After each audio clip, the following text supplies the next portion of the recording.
Pembelajaran berdiferensiasi adalah usaha menyesuaikan proses pembelajaran di kelas untuk memenuhi kebutuhan belajar individu.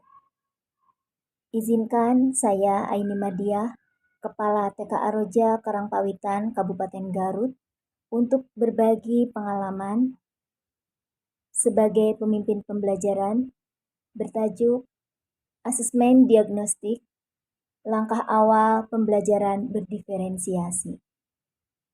Pembelajaran berdiferensiasi haruslah berakar pada pemenuhan kebutuhan belajar murid dan bagaimana guru merespon kebutuhan belajar tersebut. Dengan demikian, guru perlu melakukan identifikasi kebutuhan belajar dengan lebih komprehensif, agar dapat merespon dengan lebih tepat terhadap kebutuhan belajar murid-muridnya. Sebagai langkah awal mewujudkan pembelajaran yang berdiferensiasi, kami melakukan beberapa kegiatan asesmen diagnostik untuk mengidentifikasi kebutuhan belajar murid. Di awal tahun ajaran, kami menyusun instrumen kuesioner pra-screening perkembangan atau KPSP berdasarkan pedoman pelaksanaan stimulasi, deteksi, dan intervensi dini tumbuh kembang anak. KPSP ini berisi pertanyaan seputar motorik kasar, motorik halus, kemampuan bahasa dan berbicara, sosialisasi, serta kemandirian anak. Instrumen peserta didik diisi oleh guru berdasarkan pengamatan pada anak. Sedangkan instrumen untuk orang tua murid berisi data umum tumbuh kembang anak dan latar belakang keluarga. Kegiatan ini dipandu langsung oleh kepala sekolah. KPSP diolah menjadi data untuk mengetahui kesiapan belajar anak. Asesmen diagnostik yang lebih rinci dilaksanakan dengan melibatkan tenaga ahli, yaitu psikolog dan tenaga kesehatan. Kolaborasi dengan lembaga psikologi terapan bertujuan untuk mengetahui minat anak dan gaya belajarnya, sehingga pendidik dapat melaksanakan proses pembelajaran dengan tepat, diawali dengan coaching parent, dilanjutkan dengan tes psikologi. Janganlah kita hindari hal-hal semacam itu, karena memang anak pada perkembangannya ini memiliki masa usia yang memang kita tidak tahu gitu. Harapannya tadi kita harus pola asuh yang tepat terhadap anak. Kita pengen ibu bapak sakedik arahan di pribados anu memang karaos ku pribados kalian mudah-mudahan ieu hasilna ageung manfaatna kalian mudah-mudahan tiasa diterapkan di pala putra putri ibu bapak sadayana gitu. Pendampingan psikologinya. Nah, alhamdulillah ibu memasukkan anak ibu masuk ke TK Aroja itu sudah tepat. Karena TK Aroja sudah kerjasama dengan kami, Bu. Jadi ada masalah apapun tentang anak ibu, jangan ditekan. Alangkah baiknya dikonsultasikan. Itu selamanya belajar dulu.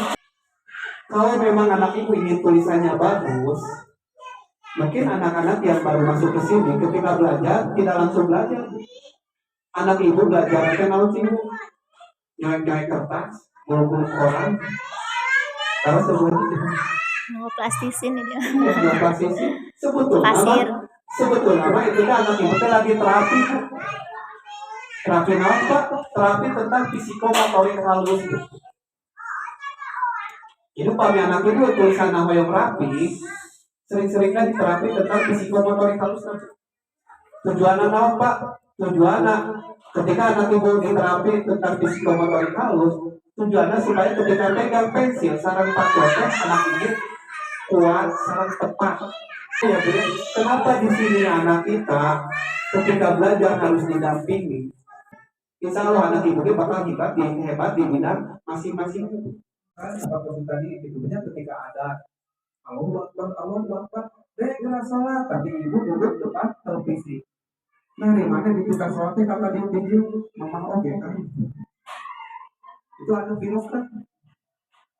Nah, jadi upami ibu yang terangkan lebih nama alangkah baiknya dites secara psikologi ya. Tomlinson tahun 2001 dalam bukunya yang berjudul How to Differentiate Instruction in Mixed Ability Classroom menyampaikan bahwa kita dapat mengkategorikan kebutuhan belajar murid paling tidak berdasarkan 3 aspek, yaitu pertama, kesiapan belajar murid. Aspek yang kedua, minat murid. Aspek yang ketiga, profil belajar murid. Tujuan dari pemetaan kebutuhan belajar murid berdasarkan profil belajar adalah untuk memberikan kesempatan kepada murid untuk belajar secara natural dan efisien. Analisis tumbuh kembang anak dengan lebih spesifik dilakukan oleh petugas kesehatan dari Puskesmas Cempaka.